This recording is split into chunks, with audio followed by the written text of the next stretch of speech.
bangis.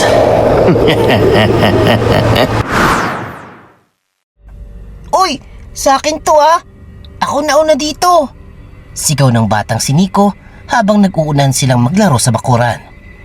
Hapon ng 6:00 ng gabi at ang araw ay unti-unting lumulubog sa likod ng puno ng mangga. Ang hangin ay malamig at sa di kalayuan ay maririnig ang mga kuliglig na tila nagsisimula ng magpaalam sa araw. Oy, Nico! Uwi ka na raw, sabi ng nanay mo! Sigaw ng isang bata niyang kalaro. Wait lang! Kukunin ko lang to! Mukhang masarap eh! Sagot ni Nico habang tumatakbo papalapit sa puno ng mangga. Nahulog mula sa pinakamataas na sanga ang isang mangga. Malaki, hinog at tila nag-aanyayang pulutin ito. Yumuko si Nico, sabik na sabik, at bago pa niya hawakan ang prutas, dumagungdong ang lupa. Isang dambuhalang kamay ang sumungaw mula sa madilim na butas ng puno. Kasunod nito ang isang malakas na bigwa sa hangin at sigaw ng bata. Ah! Ilang saglit lang, tahimik na muli ang paligid. Ang mga kalaro ni Nico ay nagsipagtakbuhan, umiiyak, sumisigaw, parang humihingi ng tulong. Pero nang dumating ang mga magulang at mga pulis, wala na ang batang si Nico. Wala ring bakas ng dugo, wala ring mga yapak, parang nilamon ng lupa mismo. Kinabukasan, pinuntahan ng mga pulis ang puno. Oh, sigurado ka bang dito siya nawala? Tanong ng investigador. Tumango ang mga bata na nanginginig. Totoo po yun. May malaking kamay po sa puno na parang color black. Pinagmasdan ng mga pulis ang puno. Matanda na ito. Makapal ang katawan at may malaking siwang sa gitna na parang bunganga. Sinubukan nilang silipin pero animoy may nakaharang na pader sa loob. Matigas at kulay kahoy. Wala naman, baka hayop lang, sabi ng isa. Ngunit nang lumalim ang gabi, ibang kwento ang umaalingaw-ngaw sa baryo. May naglalakad daw malapit sa puno at nakakarinig ng may hinang iyak ng mga bata. Ang ilan ay nakakakita ng usok na lumalabas mula sa itas ng sanga, kasabay ng amoy ng nilulutong tabako. At sa tuktok ng puno, nakaupo raw ang isang aninong dambuhala. May pulang matang nagliliwanag sa dilim. Siya, si Jimmy, ang kapre. Tahimik siyang nakamasid mula sa itaas, minsan nakatago sa looban. Habang umiihip ang usok ng sigarilyo sa hangin, sunod-sunod ang kanyang hipak. Sa tabi niya, isang maliit na tsinelas ang kanyang pinaglalaruan, ang pag-aari ni Nico. Nilapit niya ito sa kanyang mukha at sa boses na paos, bumulong ito. Hindi naman kita sasaktan. Gusto ko lang maglaro. Sa ibaba, maririnig pa rin ang sigawan ng mga tao, ang tawag ng mga magulang, at ang ilaw ng mga flashlight na tumatama sa mga puno. Pero kahit anong paghahanap, walang nakakita kay Nico. Hanggang lumipas sa mga araw at naging usap-usapan na lang sa baryo ang puno ng mga bata. May ilan pang batang nagsabing tuwing hapon may bumabagsak daw na mangga at may tinig na bumubulong mula sa ilalim ng lupa. Halika, laro tayo. Sa tuwing 6:00 ng gabi, sa gitna ng katahimikan, muling sisiklab ang usok mula sa puno. Doon siya laging naghihintay. Ang kapreng si Jimmy, ang nangunguha ng mga bata. Jimmy, bilisan mo na dyan. Baka malit ka pa sa trabaho. Sigaw ng isang babae mula sa bahay sa may dulo ng baryo. Oo na, sandali lang. Naglalaro pa ako sa mga bata dito. Sagot ni Jimmy, sabay tawa habang hinahabol ng grupo ng mga musmos sa ilalim ng puno ng mangga. Si Jimmy ay kilalang masiyahin sa lugar. Mabait, palabiro at palakaibigan. Mahilig siyang magpatawa at halos araw-araw ay kasama niya ang mga bata sa paglalaro ng habulan at taguan. Laging may sigawan, halakhakan at tawanan tuwing hapon sa ilalim ng puno. Para siyang kuya ng lahat ng bata. Ngunit isang araw, isang malakas na ulan ang dumating. Habang nag-aayos ng bubong ng bahay, tinamaan si Jimmy ng kidlat. Tumama ito sa puno ng mangga at siya ay natagpuan kinabukasan, sunog at wala ng buhay. Ilang linggo matapos mailibing si Jimmy, napansin ng mga taga-baryo na tila kakaibang punong iyon. Sa gabi, may mga batang nakakarinig ng yabag sa sanga. May amoy na tabako kahit walang naninigarilyo. Minsan, parang may humihinga sa loob ng siwang sa puno ng mangga. Hanggang sa isang gabi, isang aninong dambuhala ang lumitaw mula sa gitna ng puno. Ang balat ay maitim na parang uling. Ang mga mata ay nagliliwanag sa dilim. At sa bibig niya ay umaagos ang usok ng tabako. Si Jimmy, ngunit hindi na siya tao. Tahimik siyang naninirahan sa puno ng mangga. Minsan nakaupo sa sanga, minsan na may nakapasok sa loob ng siwang sa puno. Nagmamasid tuwing gabi. Sa kanyang isip, naroon pa rin ang alaala ng mga tawa at laro ng mga bata. Minsan, maguhulog siya ng mga mangga sa lupa, umaasang may batang dadaan at mapapansin ito.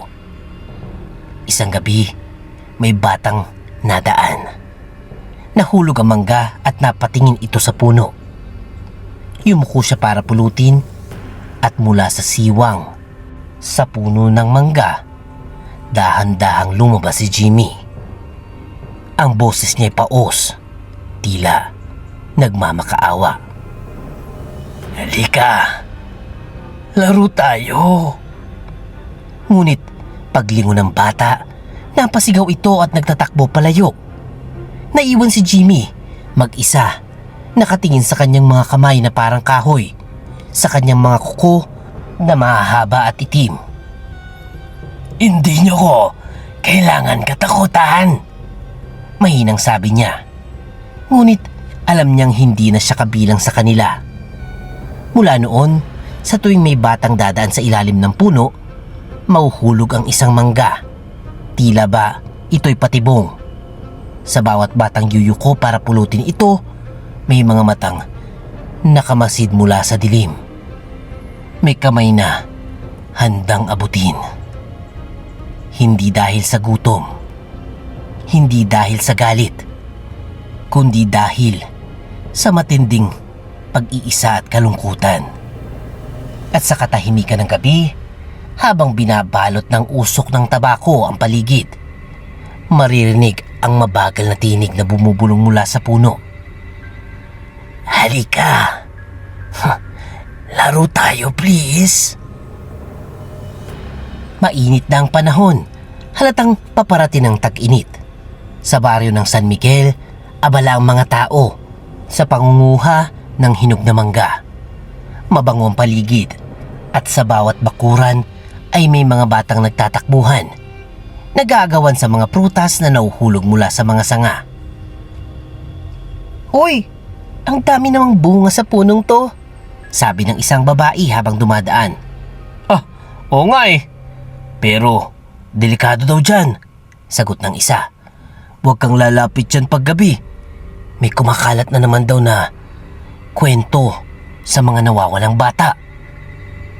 Sa ilalim ng puno ni Jimmy, tila tahimik at payapa. Ngunit sa bawat pagbagsak ng mangga may kakaibang lamig na dumadaloy sa hangin. Isang gabi, 3 bata ang naglalaro malapit sa puno. "Pare! Tingnan mo oh, ang laki ng mangga!" Sabik na sabi ng isa. "Oy, wag! Wag! Baka mamaya, baka yung kapre nga nandyan eh," bulong ng isa. Ngunit natawa lang ang bunso. "Hay, wala yan. Kwento-kwento lang kaya yan ng mga matatanda para hindi tayo lumabas." Lumapit siya. Sa bawat hakbang, parang may matang nakamasid. Yumuko siya para pulutin ang prutas at mula sa siwang ng puno, lumabas ang isang malaking kamay. Hinablot ang paa ng bata at bago pa ito makasigaw, nilamon siya ng dilim. Ang 2 naiwang bata ay nagsisigaw, "Tulong! Tulong po! May kumuha sa kaibigan namin!" Nang dumating ang mga tao, tanging mangga lang ang natira. Basag at nagkalat sa lupa. Kinabukasan ay nagkalat ang mga poster ng mga nawawalang bata.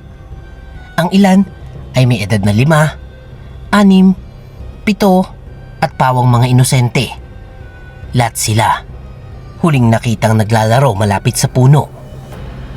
"Hindi na to basta kwento," sabi ng kapitan ng baryo. "Hanapin natin yung mga bata, kailangan to." Nabuo ang mga search team. May dalang flashlight, asong tagapaghanap at mga tauhang umiikot sa gabi. Sa una, tahimik lang ang paligid. Ngunit nang papalapit na sila sa puno ni Jimmy, may narinig silang iyakan. Mahina pero malinaw. Parang maraming bata ang humihingi ng tulong mula sa loob ng puno. "Ah, may naririnig ba kayo?" tanong ng isa. "Oo, parang may umiiyak sa loob ng puno." Agad nilang sinilip ang butas sa ugat, ngunit tila wala silang makita. Ang kanilang mga kamay ay dumikit sa kahoy at nagulat sila. Matigas ito, parang pader. Ngunit sa bawat pagtama ng liwanag ng flashlight, tila gumagalaw ang balat ng puno. Tila humihinga. "Ano to?" bulong ng isa bago siya umatras. "Parang may nakaharang sa loob ng siwang ah." "Baka anino lang yan ng sanga," sagot ng kasama. Nanginginig na rin. Habang lumalalim ang gabi, napuno ng kaba ang buong baryo. Ang mga magulang ay hindi na pinapalabas ang kanilang mga anak. Ngunit sa tuwing tatama ang hangin, maririnig nila ang mga bulong na nagmumula sa puno. "Mangga! Gusto mo ng mangga?" Kasunod nyon, ang mahinang hagikhik ng isang paos na tinig. At sa pinakaloob ng puno, sa madilim na silid na binuo ng mga ugat, nakaupo si Jimmy. Nakapalibot sa kanya ang mga batang tahimik, nakayuko at umiiyak. Sa mga kamay niya, isang mangga ang nilalaro, habang dahan-dahan niyang binubulong. "Huwag kayong matakot. Laro lang to." "Paste! Huwag kang lalapit dyan ha!" sigaw ni Ruby habang naglalabas sa labas ng bahay. Opo mga. Dito lang ako sa kalsada," sagot ng 6 na taong gulang na si Baste habang naglalaro ng turumpo. Ang bahay nila Ruby ay katapat mismo ng lumang puno ng mangga. Sa tuwing hapon, natatabunan ng anino ng puno ang kanilang bakuran. At sa tuwing dumidilim, tila laging may malamig na hangin ang dumadaan.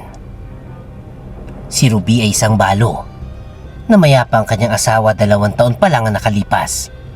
Kaya't mag-isa siyang namumuhay kasama si Baste. Protektado niya ito sa lahat ng paraan. Lalo na ngayon, sunod-sunod ang pagkakawala ng mga bata sa baryo. Tuwing 5:00 pa lamang, sinasarado na ni Ruby ang kanilang bintana. Oo, huwag kang lalabas paggabi anak, okay?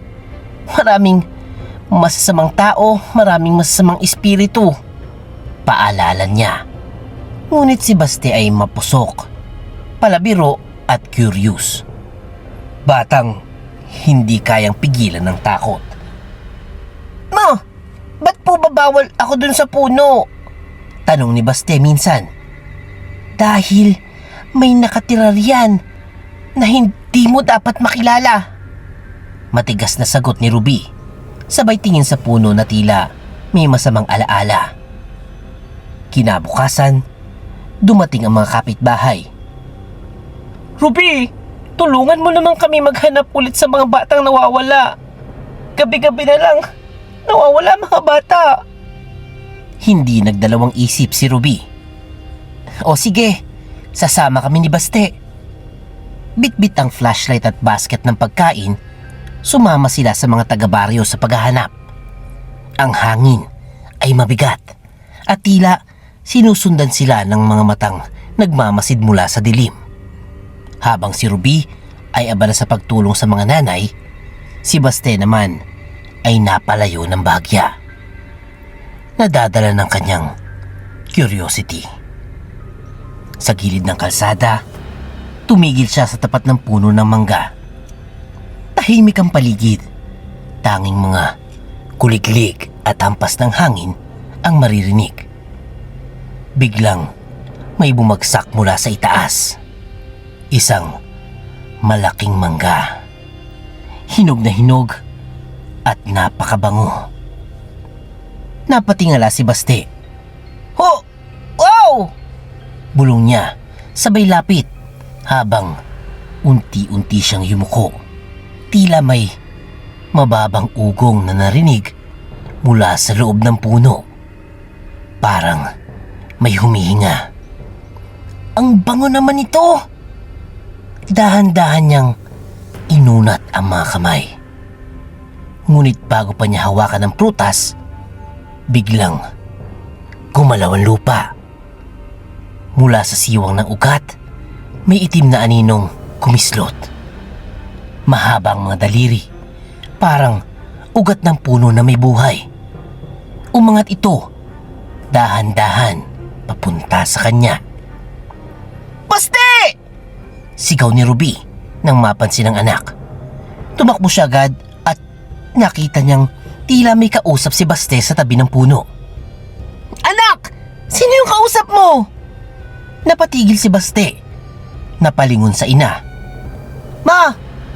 May lalaking nasa likod ng puno. Gusto lang niya naman akong bigyan ng mangga. Mabilis na lumapit si Ruby at hinila ang anak. Paglingon niya sa puno, wala itong nakita. Walang tao, walang anino. Ngunit ramdam niya may malamig na hangin na dumadampi sa kanyang batok. Kasabay ng amoy ng tabako. Umuwi na tayo anak. Mariin niyang sabi habang niyayakap ang anak.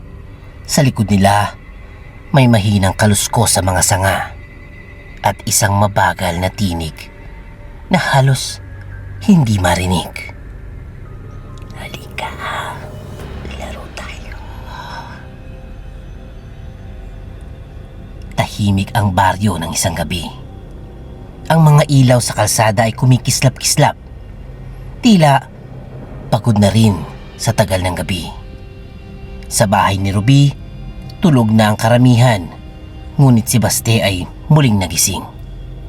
Narinig niyang katok sa labas, mahina ngunit malinaw. Parang may nahuhulog na mga mangga. Bumangon siya at lumapit sa bintana. Tinitigan niya ang mga ito. Sa kalsada, kitang-kita niya ang mga manggang gumugulong papunta sa tapat ng puno. Isa, dalawa, tatlo, sunod-sunod. Napangiti si Baste. Baka binibigyan ako ni kuya ng mangga. Bulong niya sa sarili, sabay labas ng bahay kahit hindi niya alam kung sino ba talaga ang lalaking kanyang nakita. Paglapit niya sa puno, malamig ang hangin, tila huminto ang mga kuliglig. At sa di kalayuan, may manipis na usok ng tabako na umaakyat sa mga sanga. Napatigil siya nang biglang may boses na marahang nagsalita mula sa likod ng puno. "Halika, laro tayo." Tumango si Baste. Parang na-hypnotize ng malambing ngunit malalim na tinig. Lumakad siya papunta sa puno at mula sa dilim ay lumitaw ang isang malaking anino. Mula ulo hanggang paa ay maitim, ngunit nakangiti ito. Ang mata ay mapupula, ngunit hindi naman galit. Parang malungkot. "Ako si Jimmy," sabi nito. "Matagal na kitang hinihintay." Hindi natakot si Baste. Sa halip, ngumiti rin siya. Gusto mo rin po ba maglaro?" tanong niya, sabay abot ng kamay. Tumango si Jimmy at dahan-dahang inunat ang isa niyang malaking kamay. Ang mga daliri ay parang sanga at sa bawat galaw ay umuugong ang hangin sa paligid. Ngunit bago pa mag-abot ang kanilang mga kamay, isang sigaw ang pumunit sa katahimikan. "Baste! Sino yan?" Si Ruby. Mabilis siyang tumakbo mula sa kabilang kalsada. Hawak niyang flashlight at nang makita niyang may kausap ang anak, nanlaki ang kanyang mga mata. "Anak! Lumayo ka dyan!" sigaw niya habang papalapit. Napalingon si Baste sa kanya. Nagulat, pero pagharap niyang muli sa puno, wala na ron si Jimmy. Wala nang anino. Wala ring boses. Ang mga mangga ay nakakalat na lang sa lupa. Tila walang nangyari.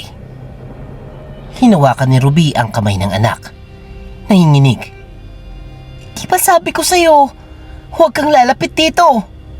Galit na sabi, ngunit halatang nangingibabaw ang takot. "Ma, hindi naman po yun masama. Ngumiti nga po siya sa akin eh." Inosenteng tugon ni Baste. Hindi na siya sumagot.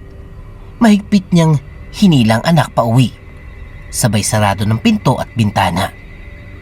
Ngunit habang naglalakad sila paalis, narinig ni Ruby ang mabigat na tawa mula sa puno. Mabagal, malalim, at parang nanggagaling sa ilalim ng lupa. Napalingon siya ngunit wala siyang nakita kundi ang anino ng mga sanga na kumikilo sa hangin. Sa mga manggang nakakalat sa daan, isa ang gumugulong pabalik sa puno. Tila kusang binabalik sa kanyang kadiliman. At sa sanga sa itaas, isang pares ng pulang mata ang dahan-dahang bumukas. Kinabukasan, makulimlim ang langit.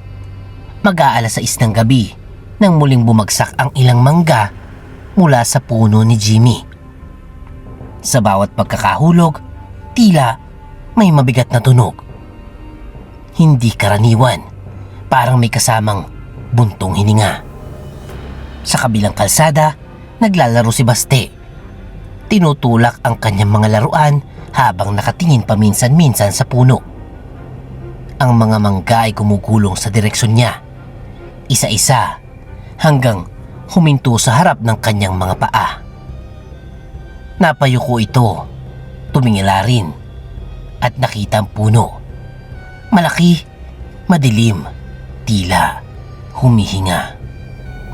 "Hala, ang dami na naman ng mga mangga," bulong niya. Tiningnan niya sandali ang bahay. Tulog pa ang kanyang ina, kaya dahan-dahan siyang tumawid. Hindi inaalintana ang peligro ng puno. Pagdating nito sa tapat ng puno, tahimik lang ang paligid. Walang ihip ng hangin, walang tunog ng ibon. Tanging kaluskos ng mga dahon at amoy ng tabako naroon. Yumuko si Baste para damputin ng mangga.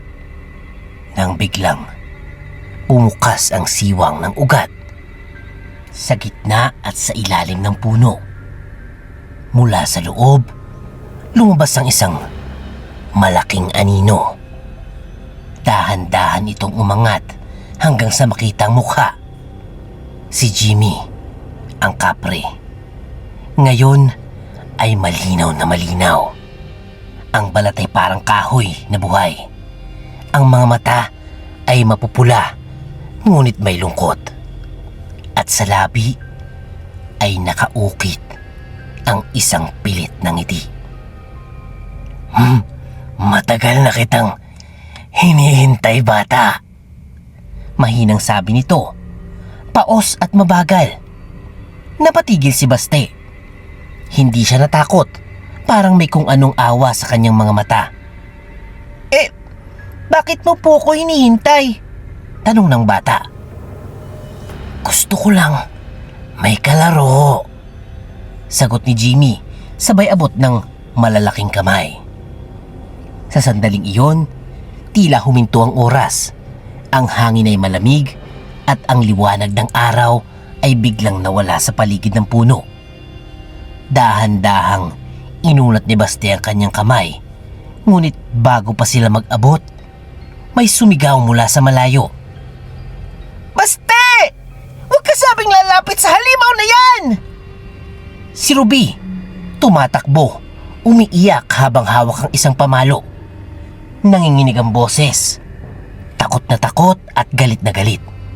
Anak, sabi ko lumayo ka dyan! Napatingin si Baste sa kanyang ina at muling bumalik ang tingin kay Jimmy. Oh, hindi naman po siya halimaw, mama. Malungkot nga po siya eh. Ngunit bago pa siya maabot ni Ruby, mabilis kumilos si Jimmy.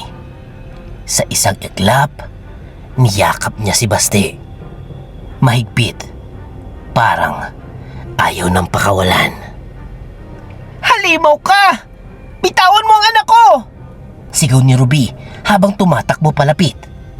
Ngunit habang papalapit siya, napansin niyang nagbabago ang paligid. Ang hangin ay biglang lumalamig at ang balat ni Jimmy ay nagsisimulang magliwanag. Tila nasusunog ito pero walang apoy. Umuusok ang kanyang katawan at ang yakap niya kay Baste ay parang isang taong nagpapaalam sa huling pagkakataon. Napasigaw si Ruby, halos mawala ng boses. Baste, tumakbo ka na! Ngunit hindi gumalaw ang bata.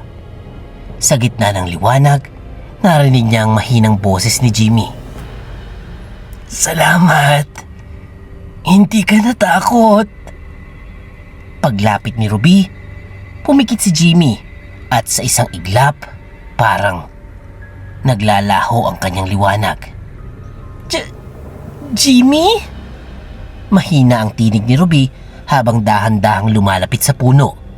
Ang hangin ay biglang bumigat at ang paligid ay tila lumalabo. Ang katawan ng kapre ay unti-unti na namang nagliliwanag.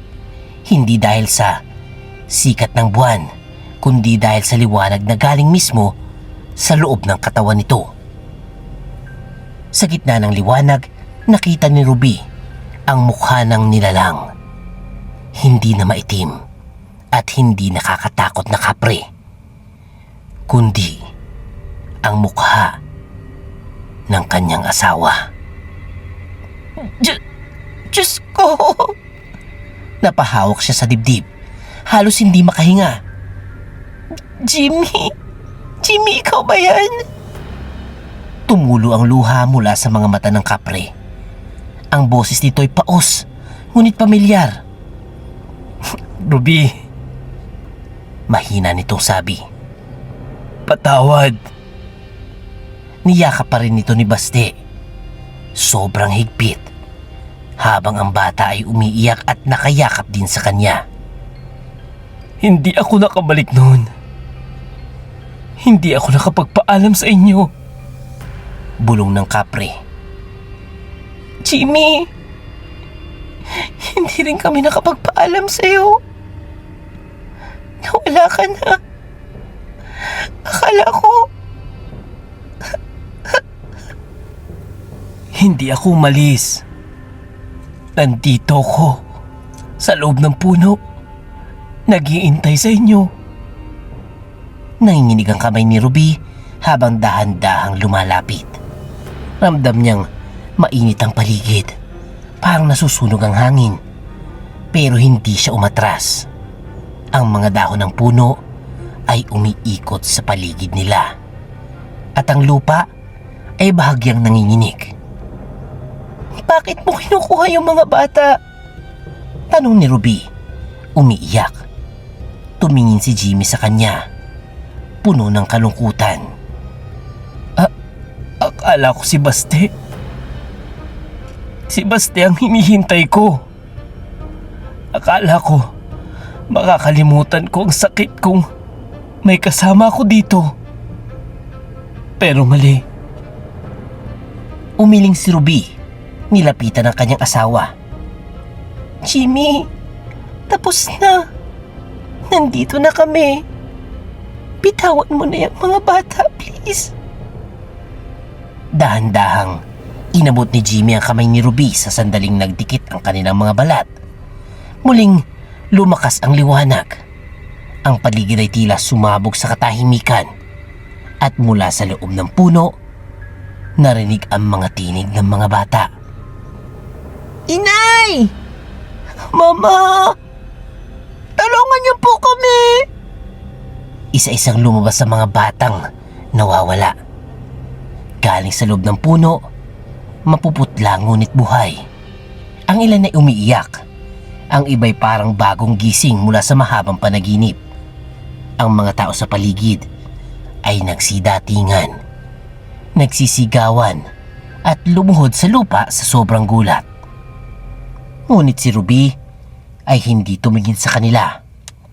Nakatuon lang ang pansin niya kay Jimmy na ngayon ay halos hindi na makilala. Ang katawan nito ay nagiging puting usok. Unti-unting naglalaho sa hangin. Tama na, Jimmy, sabi ni Ruby sa gitna ng luha. Sana naman payapa ka na. Mahal na mahal ka namin ni Baste. Ngumiti si Jimmy. Tinitigan ang mag-ina. Salamat. Sa wakas, nakapagpaalam na ako. Bago tuluyang maglaho, niyakap niya si Baste na mahigpit. Anak, huwag mong kalimutang magmahal kahit sa isang katulad ko. Magmahal ka kahit naiwan ka. Unti-unting naglaho ang kapre kasabay ang pagbagsak ng mga dahon ng mangga. Ang liwanag ay kumalat sa paligid ng puno na parang umaga sa gitna ng gabi. Niyakap ni Ruby si Baste. Pareho silang umiiyak habang pinagmamasdan ang pagkalma ng liwanag. Sa mga sanga ng puno, may natirang usok na kumikislap. Dahan-dahang umaakyat sa langit. Tahimik na bumulong si Ruby. Paalam, Jimmy. Mahal na mahal ka namin.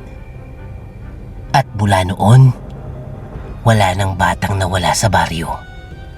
Ngunit tuwing sa gabi, lalo na tagbangga, may amoy pa rin ng tabako sa hangin. Tila paalala ng isang kapring natutong magmahal at natutong magpaalam. Wakas. At yan ang storya ni Jimmy the Capre. Grabe ang twist, guys, no? Di ko akalaing siya pala yung tatay na nawawala ni Baste. Moral of the story lang, huwag tayong titingin sa itsura ng ating makikita. Ang importante ay ang ugali at kung ano nasa puso nila. Kung nagustuhan nyo ang ating story, please comment yes. At kung may real life stories kayo na nakakatakot at gustong ma-feature sa ating channel, please don't forget to comment your email. At syempre, huwag kalimutang mag-like, mag-share, mag-comment at mag-subscribe na kay Kuya Bangis.